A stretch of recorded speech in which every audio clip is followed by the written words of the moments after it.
मोर सप्रेम जयजीव मु समस्त को गोटे कथा छुटिया कथाटे मुझे जानवा चाहूँगी मुझे कहीं बुझीपारूनी सारा भारत वर्ष रे हजार हजार तीर्थक्षेत्र अच्छी हजार हजार मंदिर अच्छी लक्ष लक्ष ठाकुर अच्छा वर्तमान समय रे प्रत्येक दिन बड़ बड़ ज्ञानी गुणी माने बहुत भगवान का कथा कही चलती तापरे भी मनुष्य मान भितर सुधार तैयारी होनी ता कारण कौन प्रत्येक दिन संध्यारे सकाळे 24 घंटा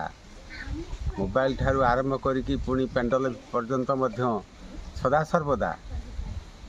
से भगवान का कर्म उपरे समस्ते भाषण दौरान ये भाषण कौन प्रकृत रे प्रत्येक मनुष्य मान भितर कौन पशि पारुनी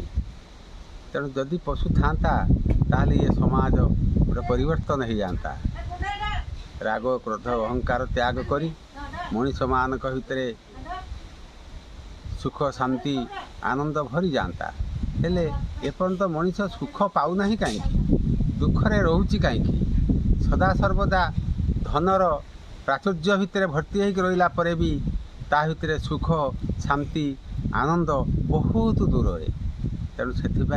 मो भितर कहीं गोटे तैयारी होची जे प्रकृत ये धर्म कथा ना विधर्म कथा तेणु आत्मज्ञान सर्वश्रेष्ठ ज्ञान आत्मज्ञान जो मानक पाखे नाही से केबे भल मनुष्य आ भल कथा कहि परिबे यार किसी भी प्रमाण नाही तेणु प्रकृतर समस्ते आत्मज्ञान हुंतु आत्मार कथा कहतु ताहले ये मनुष्य मानक भितर दया भाव आसीबो सुख शांति मिलिबो समस्त अभाव अनाटन मध्य दूर हो।